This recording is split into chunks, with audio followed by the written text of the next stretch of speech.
jeter est-il devenu un geste anodin? N'a-t-on jamais enseigné qu'il ne faut jamais se fier aux apparences, bien trop souvent illusoires? Qui aurait ainsi anticipé que derrière les quelques 10 lettres et 4 syllabes du mot gaspillage se cachaient de si profondes dérives qui rongent les fondements de nos sociétés? Au premier abord, l'alimentation vient assez naturellement à l'esprit lorsqu'on évoque la tare du gaspillage.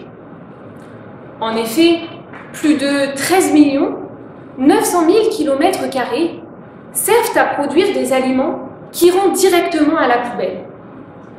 Une superficie équivalente à celle de la Chine, du Kazakhstan et de la Mongolie combinée.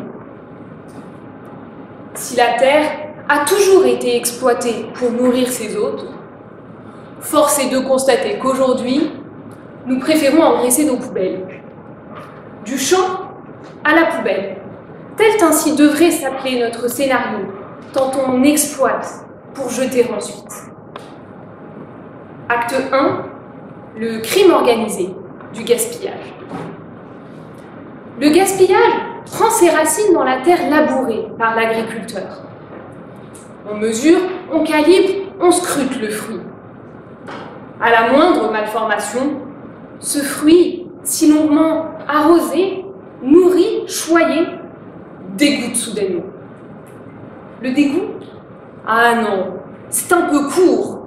Le dégoût, on pourrait dire, oh Dieu, bien des choses en somme, au-delà du simple dégoût que suscite la vue de ce fruit déformé.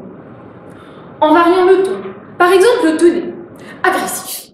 Monsieur, comment osez-vous exposer une telle monstruosité? Descriptif. Estropié, tordu, bossu. Que dis-je, bossu? Ces fruits sont laids. Pédant. La qualité dont fait état l'article 75 du règlement numéro 1308 n'est pas appliquée, monsieur, sur vos produits. Finalement, rupture de la chaîne du froid, surplus à l'achat, oubli dans le réfrigérateur ou main un peu trop généreuse, tout semble être soigneusement orchestré pour venir à bout de ce fruit. Et quelle efficacité! Rappelons-le, plus du tiers de ces produits ne rencontrera jamais une assiette. Acte 2, l'hypocrite rédemption. Maintenant que le constat est bien ancré dans tous nos esprits, nous voilà prêts, grands seigneurs que nous sommes, à acheter cette pomme, peut-être un peu moins ronde, car cette situation ici exposée nous semble infiniment grotesque et intolérable. La situation est réglée, pas besoin d'en faire une plaidoirie. Entr'acte. Mais avons-nous décelé le réel cœur de l'intrigue?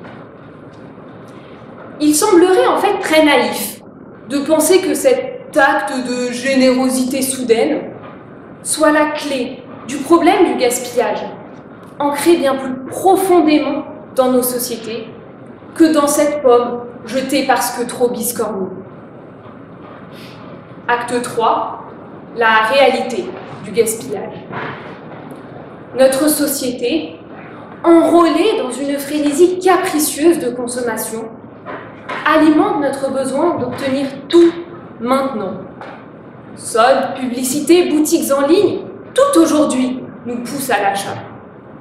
Mais acheter signifie aussi jeter, se débarrasser de ces objets devenus si rapidement obsolètes et dont nous n'avons plus l'utilité. Mais ce quelque chose qui nuit, ce quelque chose dont on veut se débarrasser, ce peut être un fruit, ce peut être cette pomme biscornue, mais ce peut aussi être un homme. Certaines personnes ne s'adaptent pas à cette accélération du mode de vie, par obligation, peut-être aussi par choix. Qu'importe, la société les rejette, tous. Ces personnes font partie de ces déchets que l'on délaisse, laissés sur le bas-côté. Voilà ainsi comment naît le gaspillage. par d'absurdes normes réglementaires qui cherchent désespérément à tout normaliser.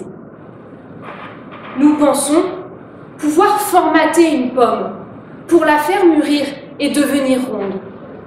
Et nous pensons pouvoir faire de même avec l'homme.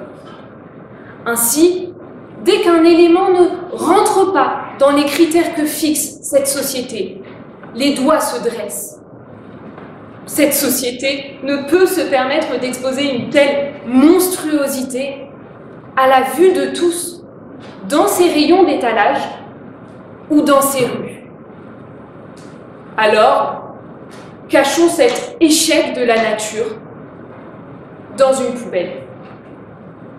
Acte 4, appel à tous les Cyrano. À la lumière de ce constat, une évidence se dessine. Crise sociale et crise environnementale doivent être envisagées ensemble. Fort heureusement, le dénouement de cette tragédie a déjà débuté.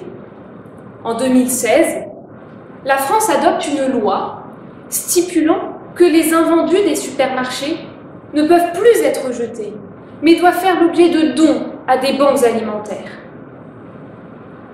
L'essayiste Murray Bookchin propose le terme d'écologie sociale. On entend aussi celui de solidarité socio-environnementale.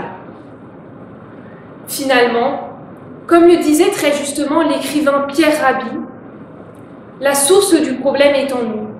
Si nous ne changeons pas notre être, la société ne peut pas changer. Sans doute, faudra-t-il prendre conscience des liens de solidarité qui nous unissent. Sans doute, faudra-t-il apprendre à s'ouvrir à l'autre. Sans doute, faudra-t-il redistribuer les rôles. Alors, lorsque nous aurons tous un rôle, lorsque nous serons tous un Cyrano de la lutte contre le gaspillage, maître des mots et virtuose de l'épée, alors le fruit rencontrera l'assiette.